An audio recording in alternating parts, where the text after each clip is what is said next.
Is it weird to ask Sam to move his butt a little bit this way so I can see him a little bit better? I think you're able to ask anyone. All right. Sam, will you pivot to the right once you find your photo? We can. Just so I don't feel like I'm talking to your back. Here's most of the time when I'm in settings like this, they have stuff in places for a reason. Like, yeah, look at Eric has to change the camera now. Oh shoot! Doesn't this feel like more personal? Yeah. Than me, like. I'm also. He doesn't want people to see how much larger I am than him, I think, is the problem. He has a real complex with it. He's asked me to move out already once. You guys live together? Yeah, we just moved in together. Holy shit. Yeah, down in San Diego. Where did you live, Sam? I was in Illinois previous to San Diego. Are you a Midwest kid, born and raised? Yeah, I spent a good part of my life there. Was in Ohio for a little bit, San Francisco for a little bit, but is that where you got the holes in your face, San Fran? I think I got that in Ohio right when me and my wife got married, and we pieced out in Illinois. I don't know. So let's go back a little bit. Let's go over some of the basics. How old are you? I'm 30. And you're born May 16th, 1987. And you're born in what state? In Springfield, Illinois. Oh, okay. So that's home. Mm-hmm. Is that where mom and dad are? Yeah. Mom grew up in Illinois. Father grew up in Missouri. They got married in Missouri, moved to Illinois. Dad started a water business. He was kind of the pioneer of bottling water, and really grew that to some incredible success. And then he passed away when I was like probably 18, 19, something like ish around there, college. And then that's heavy. Yeah, I guess life. And then mom just kicks it for the most part. I don't know if we're recording. I don't know if she'll listen to this. I'm trying to like think what my mom does. My mom is like a real estate agent, and she's been single ever since and has stayed in Quincy. My brother's pretty close. He's across the river in a place called Palmyra. And is your brother stout like you? Yeah, he's a big boy. Yeah? Oh yeah. Matt actually reminds me of my brother Max quite a bit. Matthew's a little bit taller, but my brother was a lineman, and he has that like, kind of protective like spirit about him. He's older? He's younger. Young. He looks older. Okay. He looks substantially older than me. So when your dad passed, you became the man of the house? Yeah, and I think that's what's also allowed me to handle that in a way like that's life. I thought that I needed to assume some sort of like leadership role amongst my family really quick, or at least not let the mourning of it harm you. Yeah, you had to grow from it.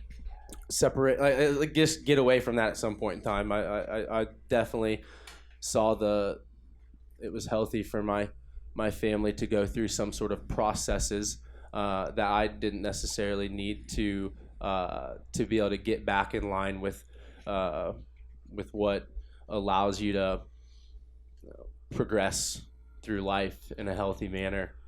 Were you religious before? No. So you had some sort of awakening. Mm-hmm. And recently? I would say pretty recent in this the generalization of the time that I've been alive, within the past like 5 years. And is that before did you know your wife? Not yet. So she knows. It was all about the same time. It was within like the same time I, awakening, whatever you want to call it, had. What do you call? Is that okay to call it that? You call it whatever you want, man. All right. I sometimes wonder what to call it, and I don't really favor one thing over the. I always have called it just the Jesus punch, is what I call it. It just literally was like somebody just socked me in the stomach and dropped me on the floor. So with Jesus, Mm-hmm. Socked you with the Jesus. Yeah, the Jesus punch. Yeah, so that's it, man. I like that. I just when I hear punch and saw, I just think donkey punch, but it's totally different. Antithesis.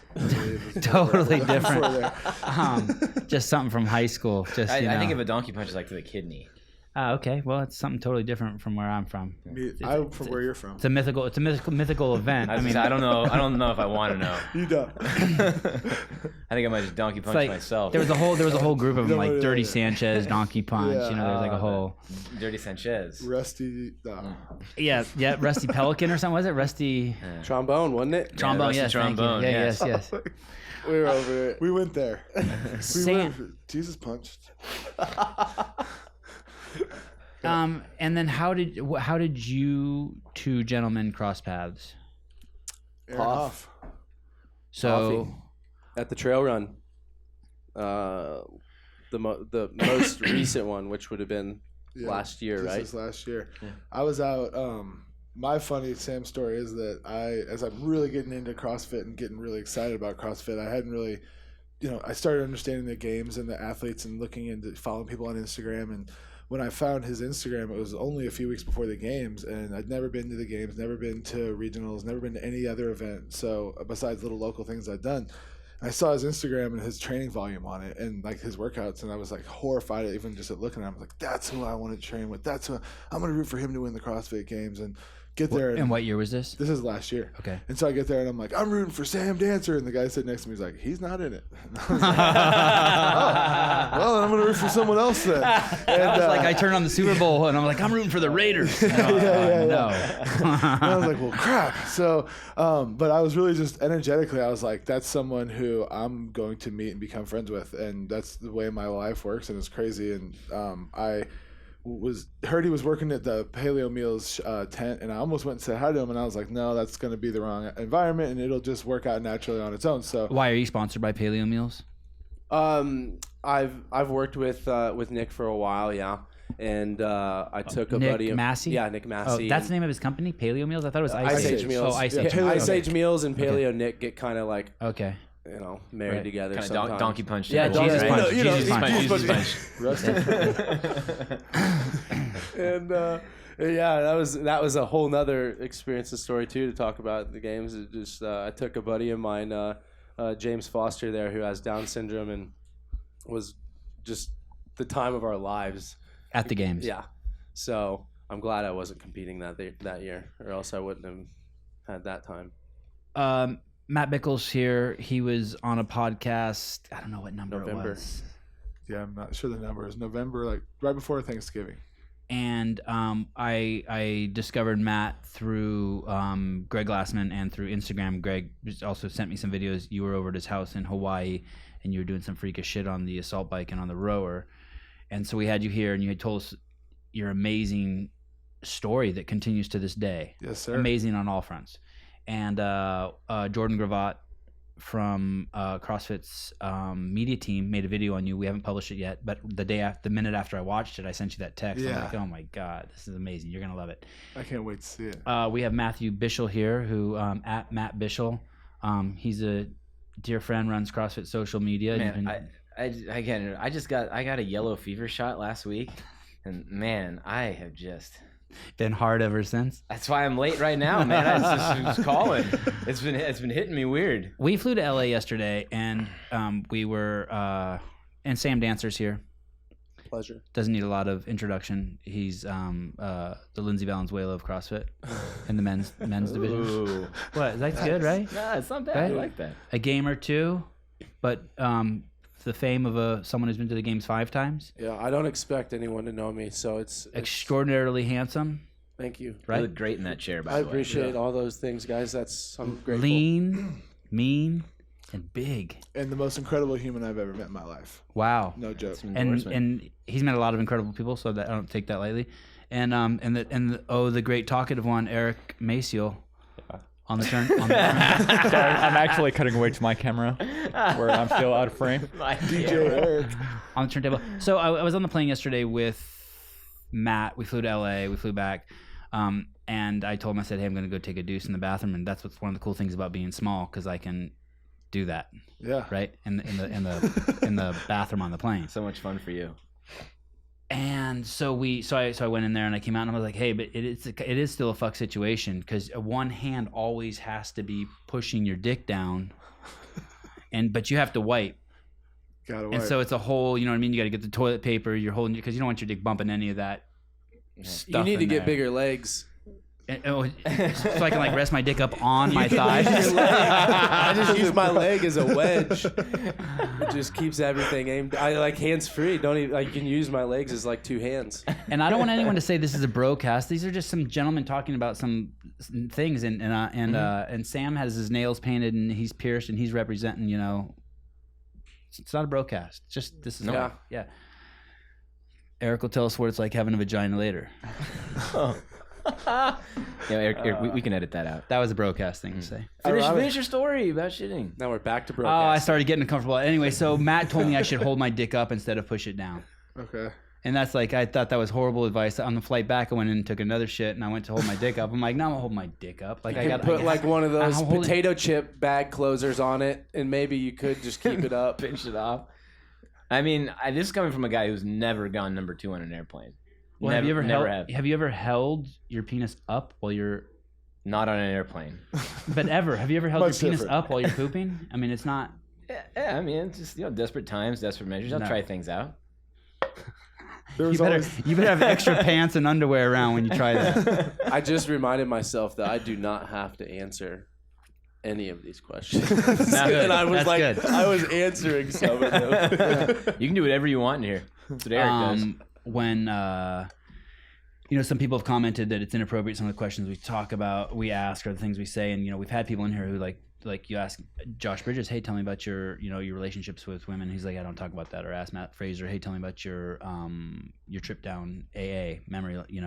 Tell me, and he's like, I'm not talking about that. Yeah, it's chill. I mean, I'll circle back around and ask again. For the but- most part, I'll talk about anything. except deadlifting. Except Sumo or conventional switch grip? He doesn't talk about it. Okay, all right. Just checking the fence. But I meant it just. I do not have to incriminate myself by answering How you whether or poop not on an airplane. I've left my penis in or out of the direction of the toilet Right. while taking a number 2. Yeah, but you insinuated that you rested up on your thighs. I did. I answered what I told you. I told you exactly what I did, and I used my thigh as a wedge to make sure that my penis aims directed at the water. I'm glad we're getting into this. I feel like we're peeling back the layers. Yeah, little by little. So you see him on Instagram. Yeah. You want to befriend him because you like his portrayal of himself, his lifestyle, and his workout regimen. Yeah, mostly regimen. I didn't know about like the craziness. I was like, this He didn't guy, like you. He liked your workout Well, regimen. it was what attracted me to the idea, and then I heard he was going to be the trail run, and I had been there for like 4 or 5 days, and by The that, Poipu Trail Run the ultimate Hawaiian trail run from CrossFit Poipu over in Hawaii. that raises money for kids Yeah, in need to go to CrossFit gyms. absolutely. Okay. And I was over there volunteering, and by like the 3rd or 4th day, I was just so in love with the entire event and all the people that I was having so much fun. I completely forgot he was coming. And then I like bump into this crazy swole dude at a kids class, and within I'd say less than like a minute and a half, we knew. So it was like, like two crazy spirits meeting together and exploding. And Did you recognize him from Instagram as soon as you saw him? I did not know who he was. Oh. No. And then I introduced myself, and he said, I'm Sam. And I was like, oh, that's Sam Dancer. That's the guy I want to do workouts with. And, and then quickly his wife went to the University of Missouri. I'm from Missouri. We just started talking, and it was like, oh my gosh, we're going to be really good friends. And it was one of those things where, for me, I was probably like, I'm just me and Sam's Big Sam in the world that I'm in. And so I was like, I wonder if he experienced that too. And then he was asking me the same questions, and like, it almost like if besides the fact that it's Experiencing what? Like the chemistry? Like, dude, are you feeling this? yeah, just like an absolute like something that I've been friends with him for 1,000 years, and that we were meant to do great things together on this earth, and we knew it like really fast. And as time evolved, it gets really funny. And Sam mostly tells the story, and I've heard it so many times. We both travel a ton. We're both all over the place. We both have crazy lives, really, really blessed lives. And we're never in one place very long. And so we're in Hawaii and we're hanging out. We had a blast for like the entire week we were together. We spent every day together. And then he had to leave and it's like, where are you going to be next? And he said, Oregon. I said, so am I. And so I was like, why don't you come out to Oregon with me and visit, what I do in my work and check out my world. And then You said this to him. yeah. And Okay. he had an Invictus camp. The guys at Invictus put on camps all over the country. And so I ended up he came to work with me and checked out an awesome field that I have down in Oregon. And then I went with him to Invictus camp and learned how to do amazing CrossFit stuff. And it was like 2 or 3 times in a row this kept happening. Like he would be in Denver then, and then I was, bumped into him in Boston. And then finally, like I was somewhere in San Francisco and he posted that he was going to Reno through San Francisco on a United flight, and randomly we excuse me. What? Tapping on the fucking mic. He's trying to tell a story. It wasn't me. Oh, all right. Sorry. And randomly I saw he was going to be like 2 gates away from me, and so I went and waited at their gate, and him and James were flying out to work with Paleo Nick in Reno, and so I canceled my flight and went with them, and we that's where I met him at the airport. And You canceled your flight. yeah, I was going back to Denver, and If you met that guy, you'd drop a lot of your plans to kick it with him. let me jump into that really quick, because when Sam Where's your explained- coffee? Where's your coffee? I set it over there. I was Oh. worried I would knock it for certain. Oh, okay. When And Sam where's ex- your coffee? Oh, you I don't don't have he your doesn't coffee. drink Oh, coffee. okay, great. Go. James is a Down's syndrome athlete that Sam works with, and for him to explain it wouldn't do it justice, because I heard him say it and I was like, yeah, right. Like it's such a great pleasure to have James. It's so much fun to have James, and I thought, wow, he's just a really compassionate, cool person, and that's awesome that he says those things. And when I met these guys at the airport, I saw it pretty quickly, and it was a big reason why I canceled my flight. I said, maybe I want some more time with this guy, and I'm not kidding you when I tell you he rivals my energy times 5. Like this, James brings it on all levels, and it's so much love and it's so much happiness, and it's infectious. And when you're not comfortable, he makes you really uncomfortable. And when you're comfortable, he makes you feel great. I watched him giving these girls shoulder rubs, and then he started giving them ear rubs, and then he was giving them face rubs, and like CrossFit Games athlete girls, and they were Puts like, you right where you need to be, man. yeah, and like and some of the, like when later that night he laid on me and we cuddled, and it was not weird at all. It was the first time I've cuddled with a 30-year-old man in my entire life, and I was like, oh, this is crazy and strange, but like James doesn't know any better, and that's what makes him so beautiful and innocent. And His love helps you push the boundaries of what's possible in a relationship. It's absolutely incredible. in like the last podcast we talked about Glassman and how he can simplify things so well, and James is like the Coach Glassman of love. He just simplifies it on Wow. a very understandable and easy way that it's so basic and so Does he live with his parents still? Yeah. And so they trust you enough to roll with him. Yeah, I'm so glad. Like, You can have that, Matt, if you want that water. Oh, cool. that's thank you. I know that's crazy to think Can about, I have that? but yeah, for about I'd say about 3 years now, they've trusted me quite a bit with their son, and I've treated him much different than how most people have treated him, including his parents. I bet. And they've allowed me to do that, and yeah. And it's how is that amazing. when you say you treat him different? How is that? How do you treat him different? Do you treat him just like a person? Like just like Dude, like you treat Senior Bickle? I treat him, yeah, like I'm committed to him, and we hold each other accountable, and I can't even look at him. I haven't seen him in a while. Does he? I mean, I'm sure does he reciprocate that, saying the same thing you give him? 1,000,000% times 1,000. Yeah, if you guys, if people really got to monitor the relationship and see, who's giving and taking, like they would see that it's absurdly unequally yoked, but I can't help myself, man. It's just like he's so awesome. So Sam, are you training as hard as you ever have in your life? No, not yet. I'm definitely working on, and this has only ever been what I've, since probably like age, I don't 22. Just been working on refining my ability to spread myself out and not spread myself too thin. So have myself spread in the right places and be able to progress all those things. Are you training as smart as you ever have in your life? I'm definitely the healthiest I've ever been. It's important. I'm the happiest I've ever been. Are you aspiring to go to the games again? Yeah. So you're training for the games. Mm-hmm. Individual or team? Right now, the intention is to go team, and yeah, to do well at the games. I'd like if we're going to do it and we have it set up the way that we do, and there's no excuse or reason for me not to just to do everything right and just see what we can do with the intent of winning the CrossFit Games as a team. Rad. So it's cool, man. I'm pretty excited about this year. It's something I've never really done before. I've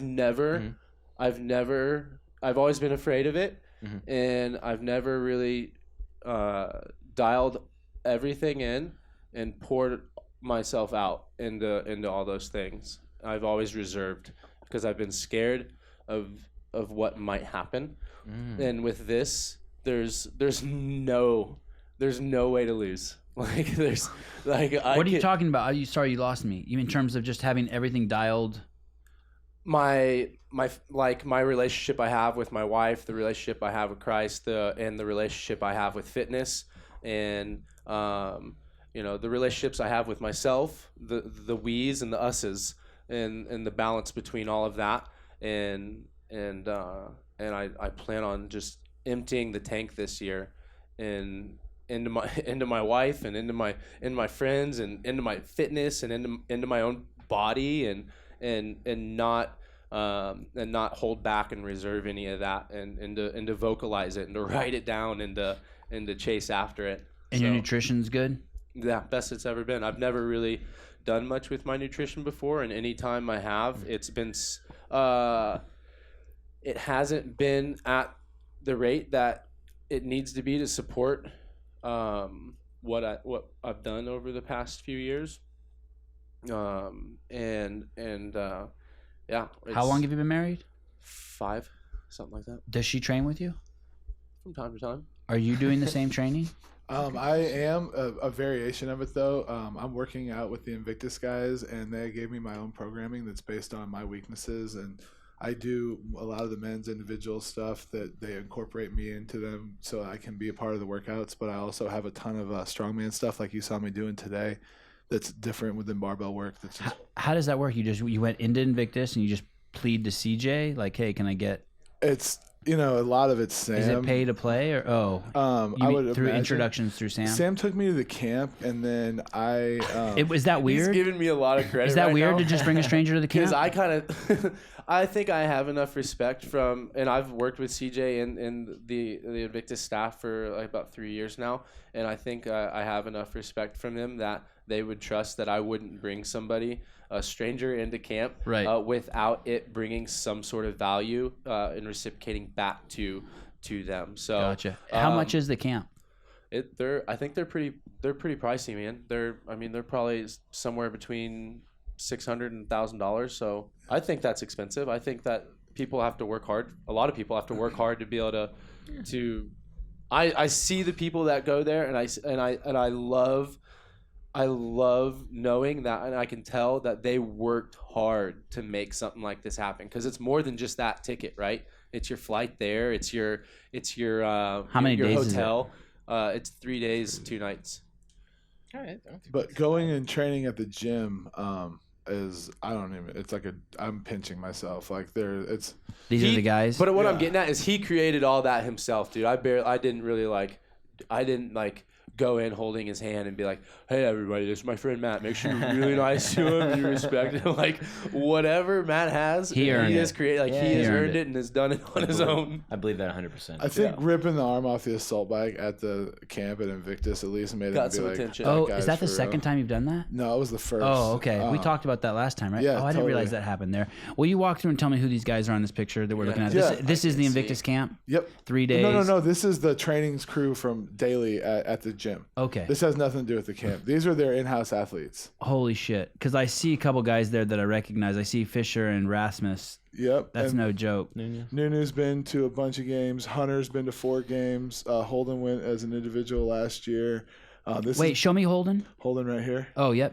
This is Blaine McConnell. His wife is Bjork Odin's daughter, and he is probably the strongest. He's not probably. He is the strongest person in this picture.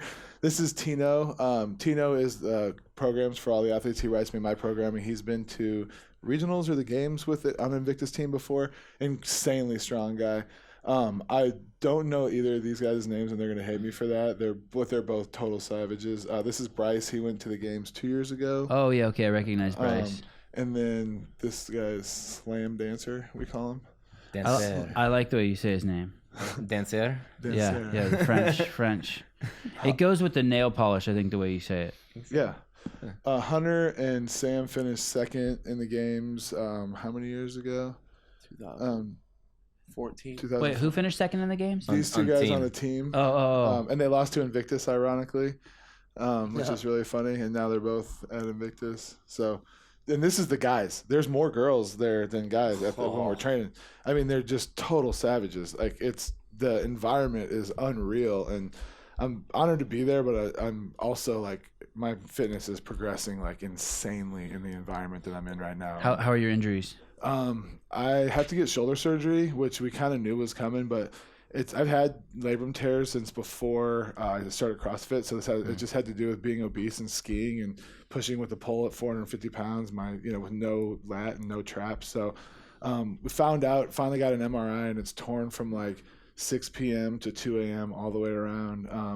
But it's why, like, I actually talked to Cara about it yesterday. Like, she couldn't link to a toe to bar. She couldn't do butterfly pull-ups. Like, the things that are going to keep me Cara Hipskind? Okay. Yeah. She just had shoulder surgery last year, had her labrum rebuilt, and it's one of those things where if my goal is still I was wondering where she was. I thought she was in rehab. Yeah, that rehab broke my nose.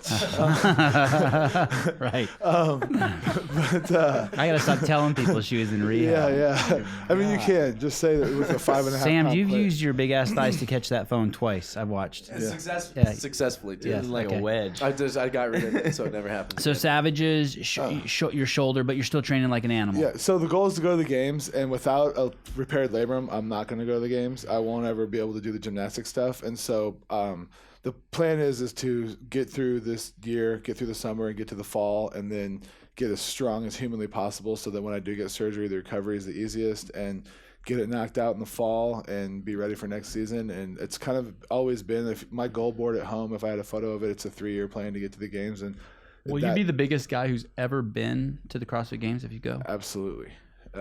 You'll be the only guy who's ever weighed almost 500 pounds. Yeah. Right? Yeah. That's the only 2 guys. I mean, I'm speaking a little out of turn. I don't know, but yeah, I would have to assume. Yeah. I'm sure that someone. I think Travis Williams weighed 435. Kinnick used to be overweight too. I'm joking. Travis never weighed that much, but. Yeah. Sam was 275, and he was probably the second biggest guy to ever go to the game. I mean, Ortiz. That's how much you weighed when you went to the games. No, I was in college. I was 275. That was when maybe in 2014. I might have weighed like 245 or something. That was when you were just doing scarf snatches, right? Yeah, scarf snatches. Were you tempted? Were you tempted to hit 300 when you're 275? You're like, what would happen if I put on?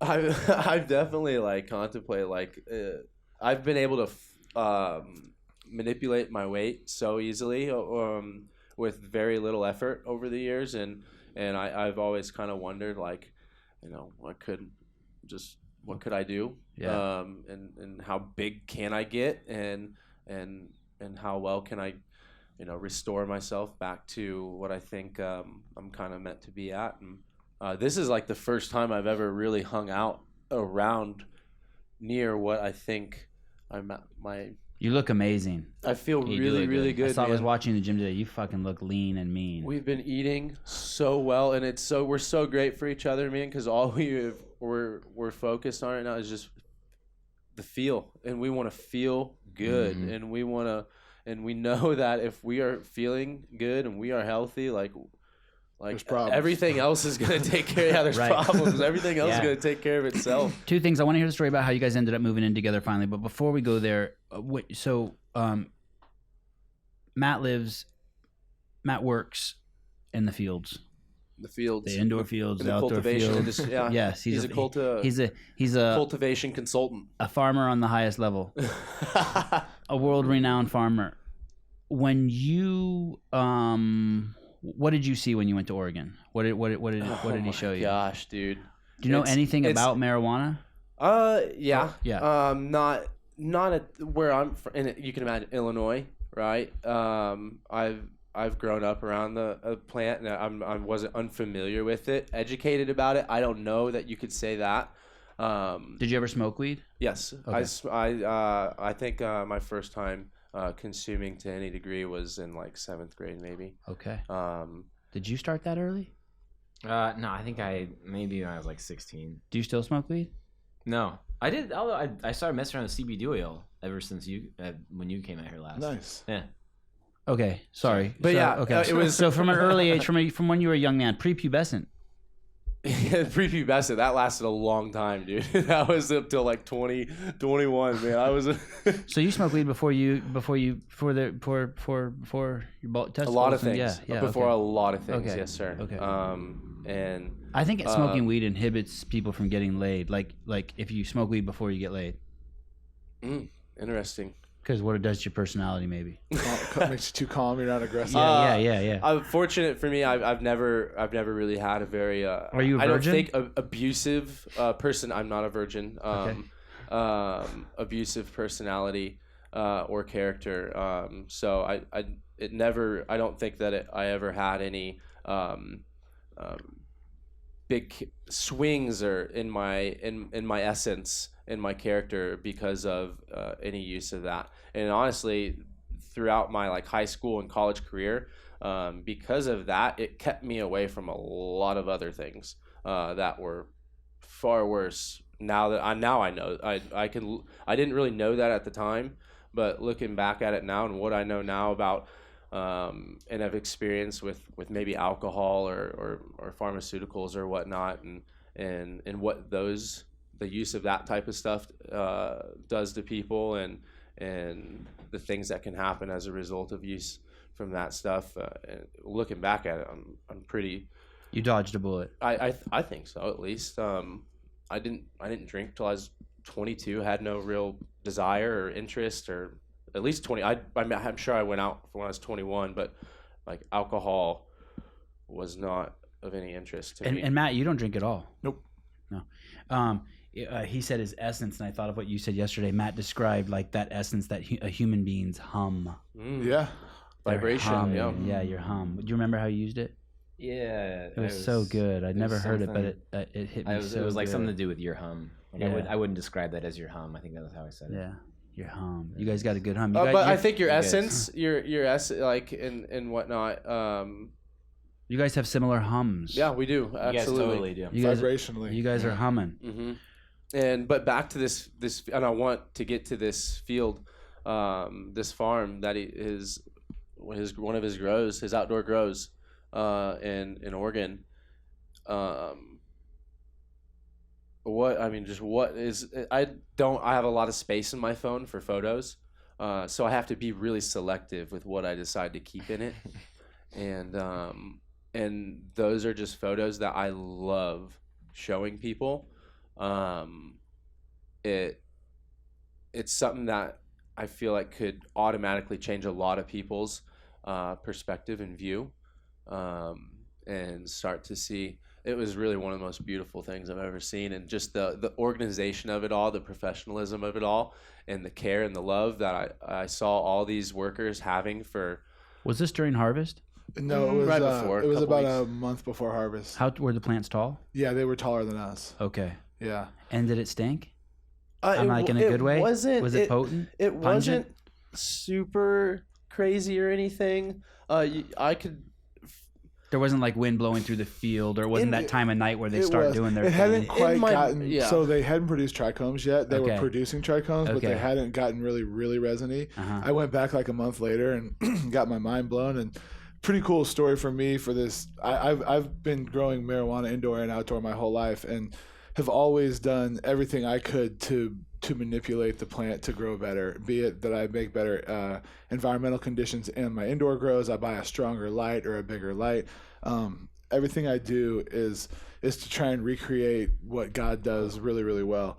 And the funniest thing was in meeting Sam definitely helped with my relationship with Christ, and then taking him to see that field, didn't really realize what was happening until I went back for harvest. And we had hoped to grow like 2,000 pounds maybe, and we ended up growing like 4,000 or 5,000. Holy shit. And the one thing that we did different in this field that I've never done before is we gave them just water. We didn't spray any pesticides. We just used straight seeds. And then when I say pesticides, I use organic pesticides, but we didn't spray a thing on them. We used straight water. We dropped seeds in the ground, and God did it. And Do you think that and they were was- 10 Sam, times can we bigger. put this up there? Yeah, you can. There's some things I choose not to personally broadcast. I can relate to that. Because I want to make sure I do the best that I can with the attention that I have on me, and I want to spread good news and good vibrations to people. But this is just me with you guys. This is your thing. Like, so this is CrossFit. Like, and I'm just tagging along right now. So this doesn't necessarily. I think this gives me a lot more freedom to express myself in a more personal way that I probably wouldn't traditionally choose to do on my own personal page. Just because of, like I said, the attention that I have and what I choose to do with the focus that my audience has on me.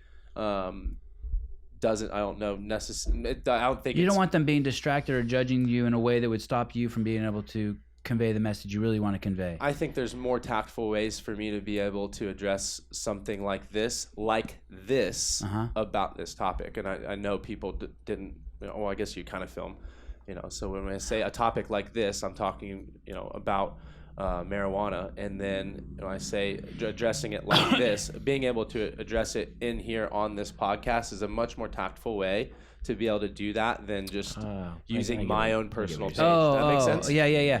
And this is your buddy Matthew Bickle, who has who's 100% proud of what he's contributed to society, to civilization. He's a great dude, and I'm proud of what he's done. He's generous It's beyond amazing, belief. This is that's not your farm. No. Not his either. Yeah, I would say this. I'd say though that the conversation at some point has to be had from, and this is through personal experience, and especially getting to Invictus and training at the volume I'm training at right now. And the conversation has to be had about when can athletes start using marijuana as a recovery tool. And it has to be had. And one of my best friends, Eugene Monroe, who I would love for you guys to do some research on, he was the 8th overall pick in the draft in 2011. Giant black dude, beautiful body. I saw him in your Instagram feed. I think I follow him now. First round draft pick in the NFL, was making tons of money and had destroyed his body and was anti-drugs because he has 16 brothers and sisters who have all fought with it. His family's fought with it. He's at a place where he was so anti-everything and doing things by the book, and it got him all the way to his 5th or 6th season in the NFL, and his body was completely torn up. He had concussions. He was fighting depression. His knees and shoulders and everything were destroyed. And they were handing him paper baggies full of pills at the end of the week and the end of the games and saying, take whatever combination works for you. And his friend called him out and said, man, what are you doing taking all these opiates? He's like, these aren't drugs. And he's like, yeah, they are drugs. And he said, you should just smoke some weed. Eugene, as a still current athlete in the NFL, started using marijuana, found out it worked way better, and was the first person smart enough and with the balls enough to go out and say, hey, I don't need these opiates. This marijuana is really helping heal my body. It's helping with my sleep. It's helping with my recovery, inflammation, my the concussions I've had. And so he was the first player to open up and actively say in season, this is what I'm using for recovery. And they said, if you don't stop using it, we're going to kick you off the team. And he walked away from a $30 million contract and said, fine, I retire. Like, F you. Like, he didn't want to be a part of it. And he's since gone back and helped attack the NFL and really like try and advocate for these kids who like, man, you know, and football is one thing, because football, they do only train for 2 or 3 hours a day and they have a lot of downtime, a lot of rest. But I watch these CrossFit guys train and it is nonstop. When they're recovering, they're swimming and running, their sleep is just trashed. And when you talk to these kids about like, how are you recovering? What are you doing for sleep? They're like, man, I sleep 2 hours a night. Like their Whoop scores are like just absolutely atrocious. Oh, he is huge. Massive, dude. Massive. I'd love to get him in here to talk to you guys. Like he's got such a cool story. So is marijuana now the only substance that's legal? Like it's legal in California, right? Yep. Like you can just go into a store here in Santa Legal in Cruz. 14 states. Okay. Is there any other substance that you're not allowed to take in the NFL that's legal in 14 states? Nope. Or in CrossFit or in because that's a trip. Because Sam can get an exemption or I could get an exemption for Adderall. I've gotten them. Could get one for Vicodin, for Ambien. Wow. All this trash that poisons your body and increases your aging. And Let me. This is where, I don't want to end up having the same thoughts and feelings I have for football towards health and wellness and CrossFit and competition. I totally think CrossFit can bridge the gap between sport and health and wellness. I really truly believe that can happen. It has already. Nah, bro. Not like my body is still like, and maybe I'm doing things a little wrong, and maybe other people are doing things a little wrong. But I see other people's bodies that are competing in this, and these things are trashed. But you're talking about competing. yeah. And I'm telling you, I think we can bridge the gap between competition, like the same level of professional level as homeboy, right? But within our sport, CrossFit, and health.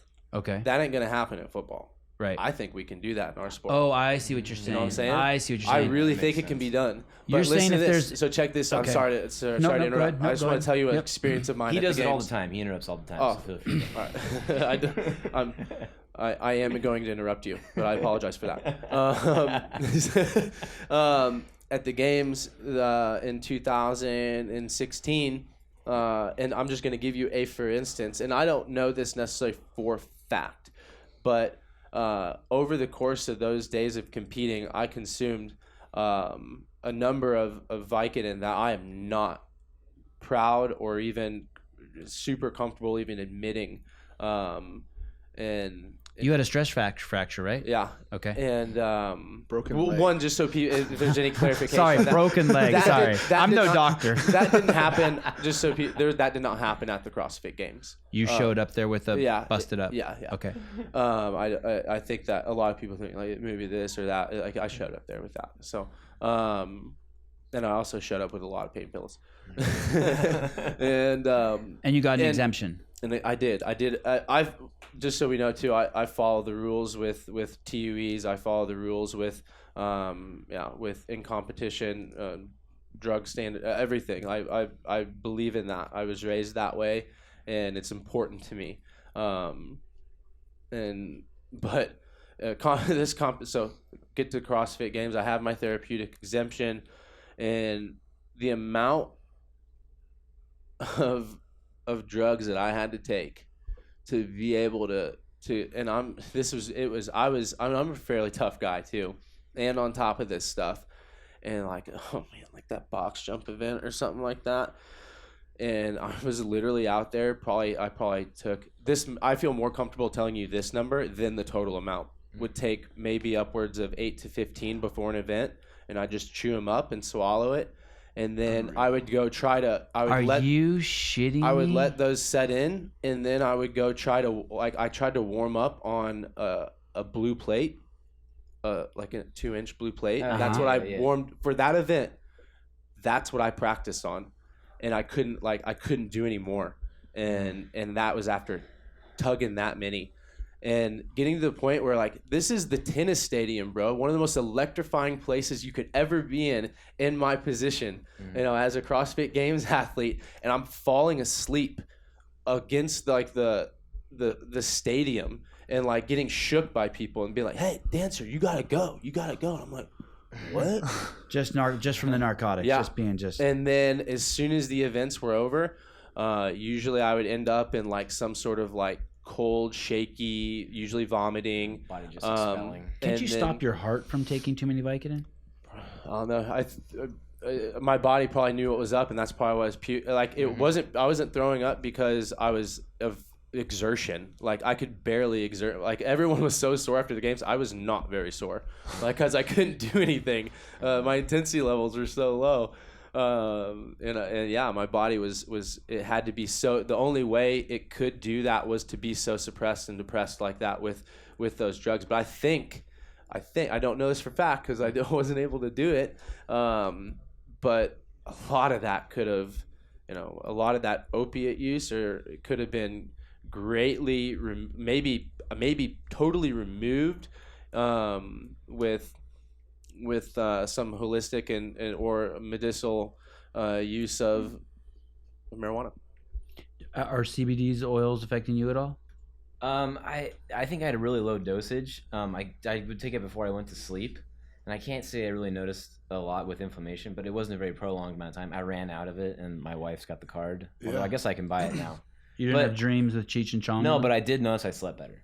That was the one. I can tell you this. Yeah. I have consumed marijuana pretty much every day for the last 10, 15 years. And in moving out to California, Sam, you know, we agreed like, okay, we're getting in season. We're going to follow the rules. We're going to do it the way it's supposed to be done. I completely stopped consuming. And within 14 days was like my sleep was down to like 2 hours a night. I was falling asleep perfectly. Within 2 minutes, my latency is 2 to 4 minutes, and then waking up, you know, an hour and a half later and being wide awake for 4 or 5 hours. And my body was not recovering. And I definitely, because I consumed so much, the first 2 or 3 days, there was the not hungry thing. There was the like irritable, and that went away. And the cravings went away. And literally, I was in a great mood. My life is awesome. So I never needed it to like better things. And I really found like it scared the hell out of me. One, how abusive I'd been with it, but two, how badly we need to have this conversation, because I increased the volume to where I'm training like a games athlete now. I'm going to the gym and doing what these guys are doing, and I'm scared to death for these kids that their bodies just will not recover. Which, if you want to talk about, you know, maybe the reason the leg got broken in the first place, overtraining, under recovering. How can we fix those things? Better outlook and perspective, less inflammation, better sleep, better appetite. All of a sudden, you can really improve a lot of the factors that are the biggest holes in these guys' games. Isn't that what we want to see? Don't we want to see that? Don't we want to see that from athletes? Yes. Seeing what they can really do when they're. That's why I'm so excited about this year, is because we're going to be firing on all cylinders, right? Yeah. We're making sure that we're doing all these things right. We have a lot of accountability in a lot of areas, and we have a lot of people keeping their eyes on us and each other to make sure that we do all these things correctly. And like, wouldn't it be more exciting and just elevate this whole concept of what we're ultimately all after, right? And trying to promote. I mean, you guys have a great opportunity, you know? Yeah, I believe so. Display it. Yeah. I think that's the opportunity of a lifetime. So you stopped after years and years of daily. Yep. I told him if you're gonna join this, you went cold turkey. You're gonna play by the rules. And you still haven't smoked any? Have not. I've been doing a few edibles here and there, and I had to reincorporate into my life. It was literally, I was suffering in a way that it wasn't an addiction. I took it from Sam talks about it, from recreational to from abusive to recreational to medicinal. And where are you at on the spectrum? I was definitely an abusive. I played around in recreational, but was always leaning towards abusive just because of the environment I'm in. All I do is talk about pot all day, every day. Right. And for the first time, I saw that and was like, man, I'm fine with that. I'm even okay with not having it recreationally, but medicinally, I was in a bad spot without it. And so I'm starting to think about, man, should I try and get an Ambien prescription? I'm like, what the hell is wrong with me? Eat 25 milligrams of THC and go to bed and sleep 8 hours. And I tried it. I was like, okay, I'll try it. Boom, slept 8 hours. I was like, oh my gosh. So the next night I'm like, okay, I need to try not to see. Slept 2 hours. It was really important to me, and I love that Matt and I knew he had no problem honoring it. And I wanted him to give it a good shot, and I know he wanted to as well. But I kept bringing up to him, you can't deny, the argument that consuming in the form of inhaling, vapors and smokes as often as he was it was harming his performance, and like if you're telling me you're really after this performance stuff, I think you need to maybe take a different outlook or perspective on ways and timing that you consume this, and had no problem diving into this. Were you guys living together at that time already? We moved in together. Yeah, kind of. I was traveling a lot still and bouncing around a lot. But yeah, he dove right into it, no problem. And Dr. Bob, I don't know if you've seen him on the show. He just told me the other day that someone who smokes, he didn't say marijuana, but I asked him, well, I'll tell the whole story. He said someone who smokes 1 cigarette a day versus 20 cigarettes a day, it only cuts their chance of cancer down by, I want to say 50%. That's insane. And I said, is it the same for marijuana? He's like, it's just basically, you shouldn't be inhaling burning objects. Yes. Yeah. If I understood him correctly, I don't want to put words in his mouth, but basically, if something's burning, you should stay away from it. Yeah, I think your body's definitely has. Although we're gonna have a fire at my house tonight, and it'll all go. Your body definitely, I think, has mechanisms to be able to defend that and have some level of absorbency and still be able to get back to some level of homeostasis relatively quick. But if you're continually punching yourself with that stuff, you're gonna dig yourself into a hole without a doubt. And so that's great to hear from an actual professional versus just a testimony or something like that. Speaking of punching, the Jesus punch, it just happens once. No, it happens all the time. It happens all the time. Yeah. Okay. Well, it doesn't have to, but it has for me. Yeah, that's amazing. That's like a whole show. I'm so glad I don't know what you're talking about, because I'm just filling my own narrative here with the Jesus punch. Yeah. Jesus punch is a spiritual awakening. It's when you get literally slapped in the face. I guess that's not as funny. Sorry. No, it's funny. It's funny. No, it's funny. It's funny. It's really what it is. It's and you guys have all experienced it. I hope you have before. It's very similar, and in most cases, I think it is the same. It's the spiritual presence that you're feeling and experiencing happens in the same form as maybe if you've ever been to like the Grand Canyon or seen a beautiful waterfall or saw your child born. Yeah, I think I did Jesus punch yesterday, and I thought the plane was gonna crash. Holy shit! You had one. Bad. My legs were numb. My legs were numb too. It was the most violent shaking we've ever been on. I knew something was wrong. It felt like the plane went. The steward came by. I said, "Hey, what was that?" And he goes, "We flew through the wake of another plane." I'm like, "Oh my fuck." Gosh. Yeah. That's not good. That was scary. And a couple days, not too long ago, me and Matt were on a flight, and we went. I've been on a lot of flights, and I had some crazy stuff like that happen too. But I've never seen anything like this. Went like, just like by another plane. Oh my gosh, it was incredible. Two big jets, two passenger jets. I did not think planes were allowed this close to each other. Yeah, they're probably not. Yeah. When you think about the amount of planes and the amount of like space, some dude in a room looking at dots, like had all the space out there. Everything. There's your proof of God. Like, how the hell do we all get home every day? Man. So Matt, why did you move from? Were you going to move from Illinois? No, sorry. Were you going to move from Denver to San Diego regardless, or it was just like, hey, dude, I'm thinking about. You came out for Invictus, or you came out because of Sam? Both, but lot of factors. mostly Sam. To be honest, if Sam would have said, "Hey, we're going to Egypt," I would at least have considered it. Like this dude, when I give the compliment of the greatest human I've met, I'm not joking. I've seen a lot of people who talk the talk, and we all can talk the talk, and especially smooth talkers. But this guy doesn't really run his mouth much, and he is out living and living at 1,000 miles an hour and doing it right. And I make the joke, the comparison. I don't know why it's the worst comparison, but Steve-O, the guy from Jackass, like people come up to him like, "Hey man, I know you're the guy that stapled your face to the wall. Right on, man." And like this guy gets, "You're an inspiration to me. You make me, you fill my heart full of love. You give me spirit." You mean life. You see people say that to him? Every day, Yeah, everywhere we awesome. go. And I mean, like in the most random places where I'm like, and I've like literally within 35 seconds of meeting Sam at the trail run, completely forgot who he was as a famous person. I was like, the dude's, he likes to work out. He's loves Jesus and he loves to laugh and run around and have a good time. Like, I'm game. Let's do this. And so, and there are really funny stories. We were hanging out in Oregon one night at the Invictus camp, and we'd hung out 2 or 3 times at this point and completely didn't know who I was with and just oblivious to it. And we were talking about the Open. He's like, "How'd you do in the Open last year?" And I was like, "I don't know." And we looked it up. And he's like, "Oh, wow, you got 5,000th in that workout. That's really good, And it's like, "How'd you do in the Open last year?" And he's like, "I think I got 14th. And I was like, "In what? In your region?" And he's like, "No, I think in the world."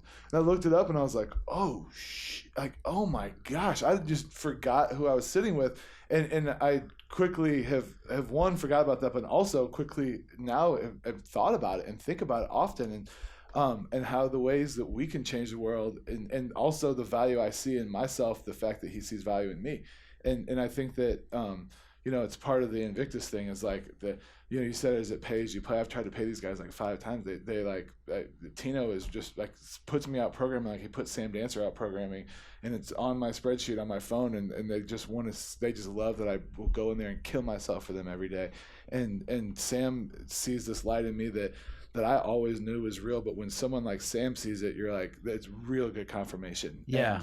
And, you're living up to his expectations. I'm trying. You're trying. Yeah. Sam, is that a heavy burden to carry when people come up to you and say that? I don't know, man. I just recognize it and try to make sure that I have my focus and attention in a direction that allows me to be able to give them what they wanted. And as long as I have that focus, like, joy is brought, and if famous, whatever you want to call it, like I don't really know. I don't want to think about it too much other than just recognizing that people know who I am, and I need to make sure that with that attention, or whatever attention anyone has, that it's not stapling his face. Yeah. They're not remembering my name or someone else's in a way that doesn't promote in something in a good light. And Yeah. I don't want to attract negativity, and the cool thing is, like, you guys see it. You guys are in the social spaces, and you see all the negativity out there on the pool out there. It's Very aware, ridiculous.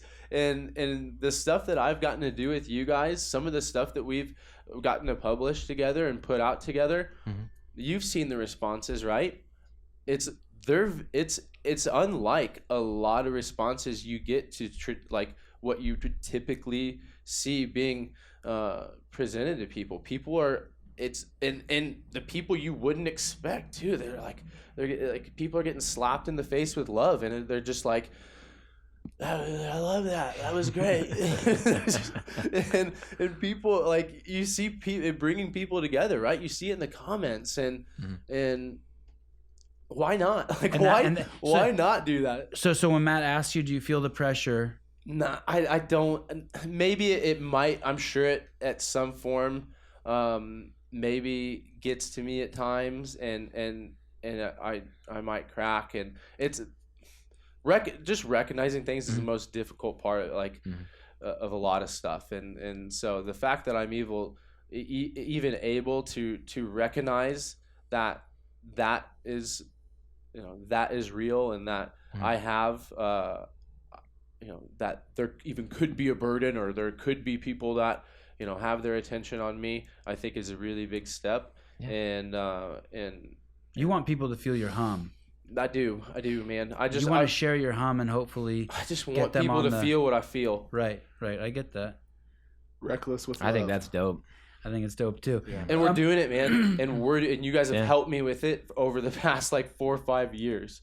Like, you guys have allowed me to be myself, and you've shared it, and it's been received for the most part well. And I continue to feel called, or maybe some sort of obligation to continue making sure that we're doing that together. We're sharing that good stuff together. Cool. We try to provide a super duper respectful platform. You guys absolutely for all have. the people who are on the CrossFit Life Raft. Mm-hmm.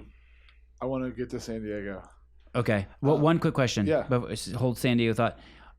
You still have to try it. You're the team. If you went to the games on a team this year, would it be the Invictus team? That's the team you're trying out for? Yes, sir. And is it a tryout process?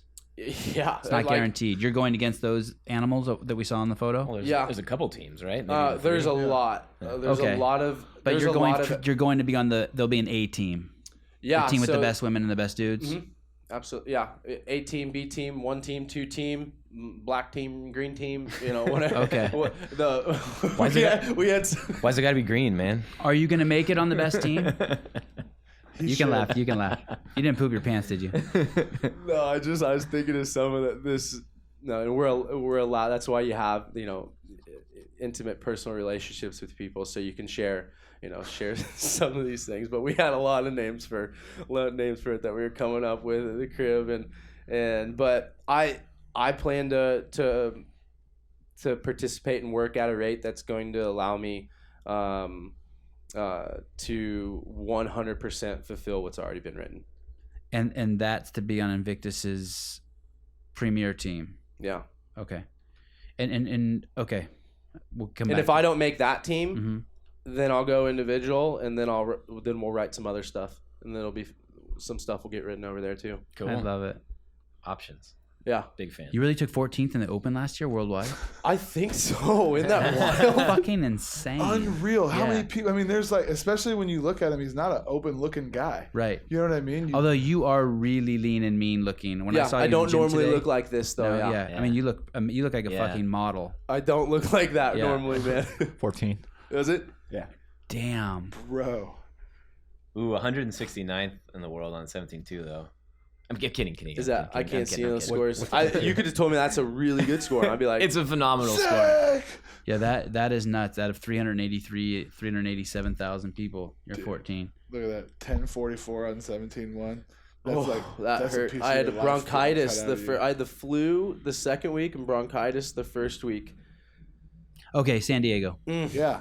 So we keep running into each other. Sam says, hey, I'm moving out to San Diego, going to train at Invictus, going to try and, become the best version of myself and go to the games. And he asked me if I wanted to go, and it's like, holy cow, on so many levels, absolutely get out of Colorado for a while, change the scenery, be around him, Invictus. Was it sincere, or was it just in passing, hey, you want to go? It seemed like it had nothing to do with us. It was just like, hey, we need to get this done type of thing. Like, this is what we're supposed to do. It was like a calling. Yeah. I have 3 kids. hear Like that kind of shit. Like, I remember the days when I didn't have 3 kids and I could do shit like that. So my wife, she hung on really hard for this one. I've been she didn't want to go to San Diego. We have a business back home in Illinois that she's worked really hard to grow and develop and manage and build a team there, and I'm like, hey, San Diego. and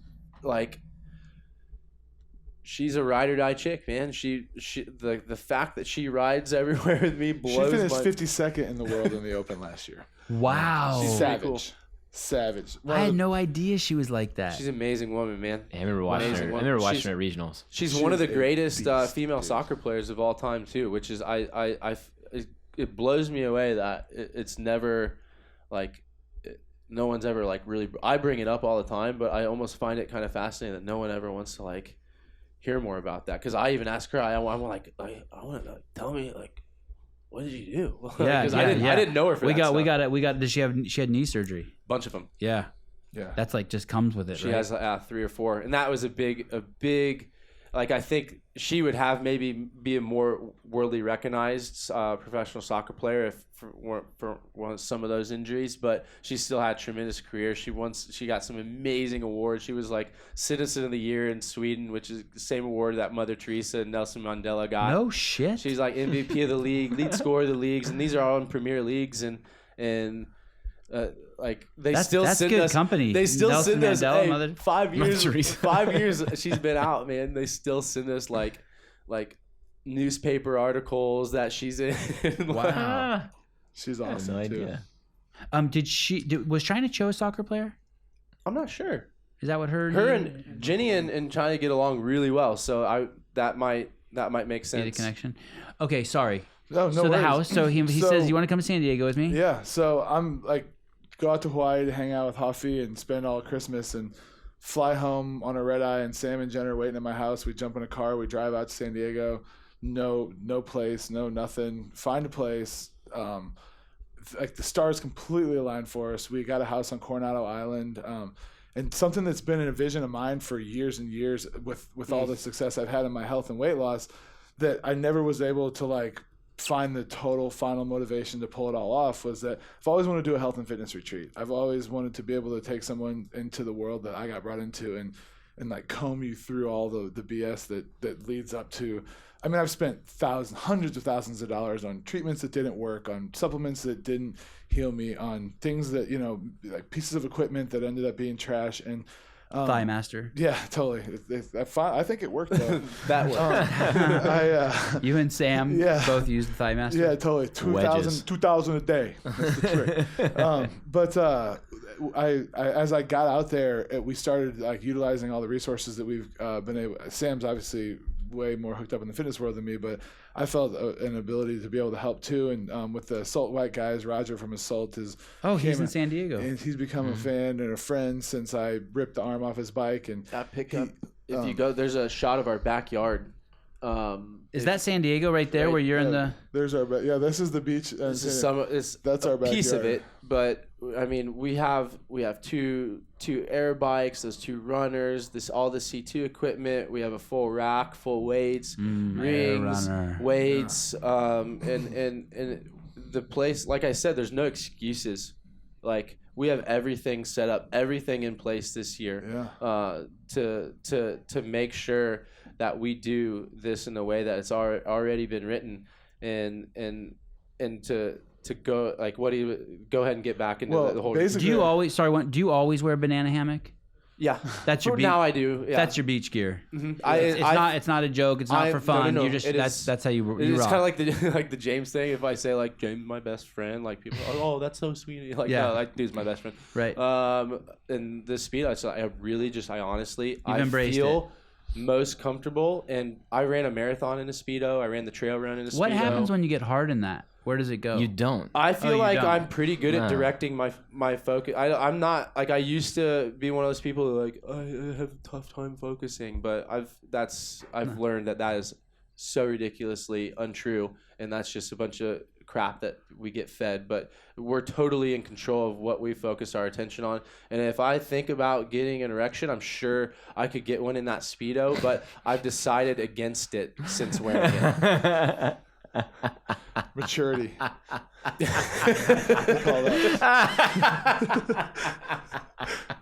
And when you say you've decided against it, just like when you're outdoors, like if you were in the house, there's just no need for me to have a full on erection while in public. you'll get me too'd. Matt thinks I'm overusing it. Stop it, Matt. I think Stop that was it. a pretty good placement. Come But on, yeah, stop get it. back to the house. This is Okay. really Okay, this yes, is a really yes, sorry, exciting sorry. thing. So always dreamt of well, I wanted to go to a place like this. I realized like, man, there's so much confusion out there. There's so much stuff to sift through to get healthy. And like, I wanted to go to a place like this. And then I realized like I was living in it. And then I realized I was the first test subject for a business model. That's something that I've always wanted to do. And then as I expressed it to Sam and to a lot of people in the fitness world, it's this gaping hole. And my best comparison is, and I'm not knocking the guy, but Mark Devine in San Diego has Seal Fit.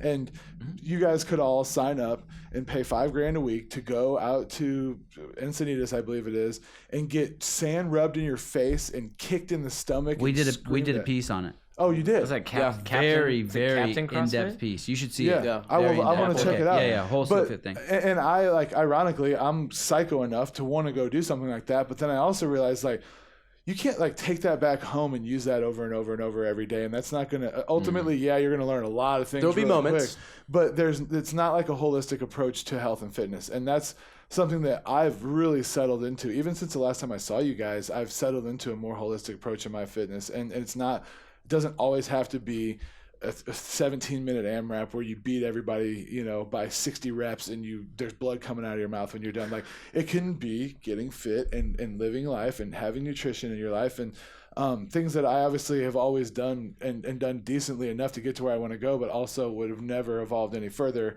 had I not been really dialed in by some real professionals and some really smart people. And so and getting out there. Specifically, are you talking about nutrition? No, I'm talking about the whole mind, body, soul approach to a holistic, healthy life. Okay. Meaning, I just meant the part when you said about professionals that help dial you in. You're talking about the whole thing. Everything. I have professionals helping me with my mind, with my body, and with my soul. Okay. And they're all really good at what they do. And to be an expert in more than one, I'm fearful of your expertise because they're really huge pieces of the puzzle. Right. And I feel like Chris Cooper was talking about that in his book.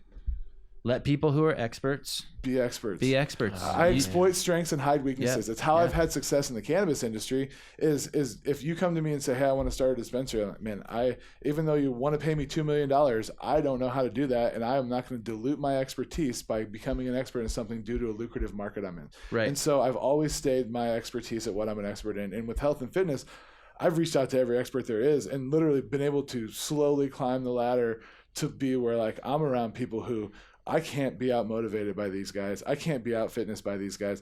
And so I started to realize, man, there's something way bigger here. And I came to Sam and I was like, as I'm becoming this test subject, why don't we make this a business? Why don't we take this and offer to people an executive level health and fitness where I won't rub your face in the sand. I'll actually pick you up out of the sand and teach you how to love on yourself and bring in all the experts that have helped me and with body healing and mind healing and spirit healing. And I think that it's not anything that we're like, we don't have a program rolled out, but we are absolutely going to try and bring what we're doing for ourselves to the world to teach people an incredible way to have a lot of fun and be fit and incorporate it into your life. Inspiring shit. You said last time you were here, you're like, hey man, I got this great career being a consultant. Yeah. I mean, the road is just long and successful. Yeah. But you're like, fuck, I'm ready to abandon it for this other. Totally.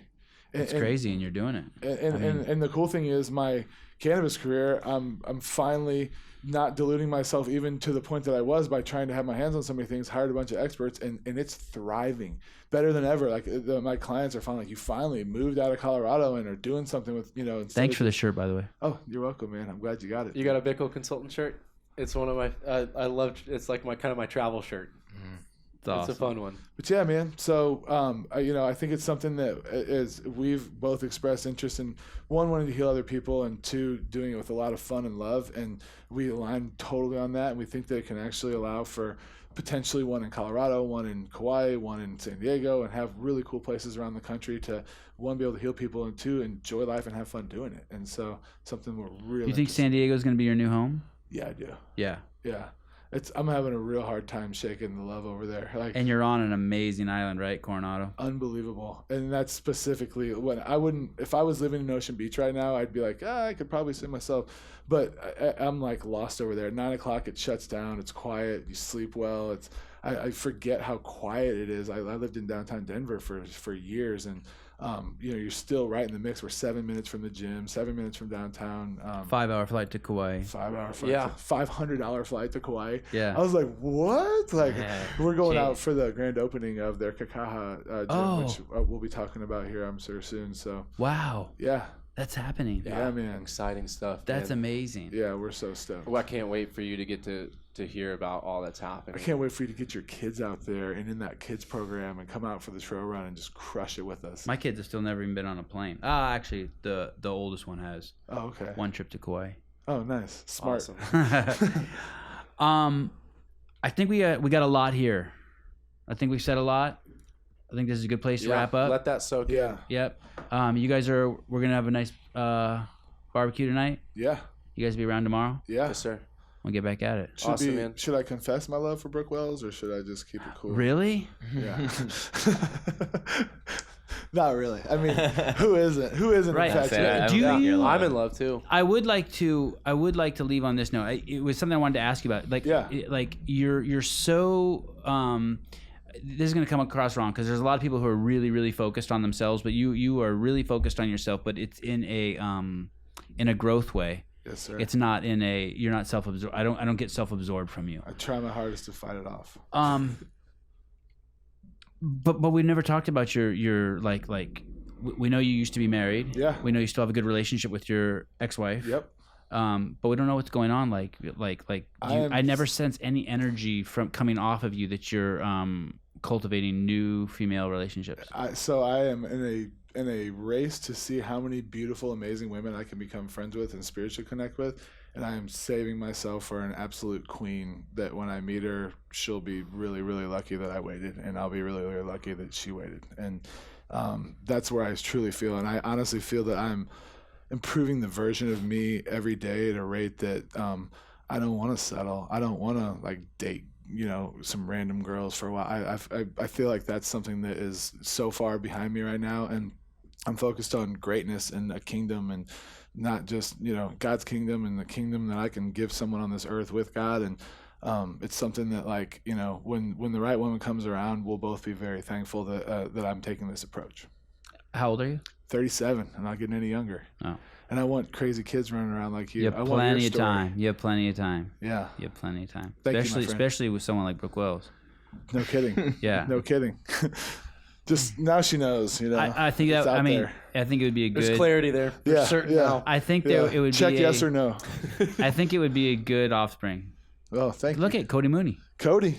That's your crew. I wore the Mooney bandana today. Dude, we found this on the internet. That is such a cool picture. You are going to the East Regional. Is it to support Cody? Yeah, absolutely. That's amazing. I'm going to be there too. I'm super Absolutely, excited. I'm yeah. trying to talk Matt into going too. We should meet up out there, man. I'll be there for a little bit. Yeah, I'm going to the Del Mar and to the East. And me too. We'll see you at Del Mar. we're going to crush Del Mar. You should come down to the house. And you guys should come down please. and film at the house. yeah. We will be working from 6 a.m. till midnight, and we won't Yeah. even see you. But Not for regionals. Come down during right, the yes, open, for something else. Yeah, That totally. extends to any time. Just the people in this room. you. Just Everybody, the people in this everybody room. but Eric. Besides, Yeah. Totally I feel like again we had to keep the bro. I'm shutting this down. Game's over. Eric's like, what am I, chopped liver over here? I'm sorry. I was peer pressured into making comments like facetious that. jokes. Hey, Bickle, do you think there'll ever be a point where you don't wear a shirt with sleeves ever? Like in your wardrobe, all you'll have is tank tops? I think I'm getting closer. When I go to Hawaii, I think you I should. made you it should to do Hawaii last time with one sleeved shirt and 44 tank tops. And ironically, I was like, I feel like a chotch wearing this in here, but remember how bad I sweated last time I was in here? And I'm sweating now. Just No, but when it get was. I excited. do remember. It's the sign of a good meeting, right? Oh, If absolutely. you sweat. Totally. And dude, you guys, the guy's going to be listening to this. I got hired. It's okay. You already mentioned Brooke Wells. You can say anything. Yeah, now. yeah. I got hired from a cannabis client who was out researching companies, heard about my name, Googled the podcast, listens to the podcast, hires me based on that, and then at the end of our business meeting the other day, he's like, "So did you sweat through your shirt?" And I was like, I did. And I was like, "Oh man, I'm so sorry. I'll try harder to sweat next time." Awesome. Yeah, but so thank you for the business, guys. Are you wearing Speedo under there? Oh man, usually, and you can back me. I have a lot of Speedos, and most of the time, it's like I planned on kind of taking it down for the rest of the day, so I have some looser. I gotta let them breathe a little bit, but most of the time, Speedo is on as underwear. Yeah. Thanks, guys. Land the plane, Eric. Thank you. That was awesome. That was awesome. Thank you, man. Thank you.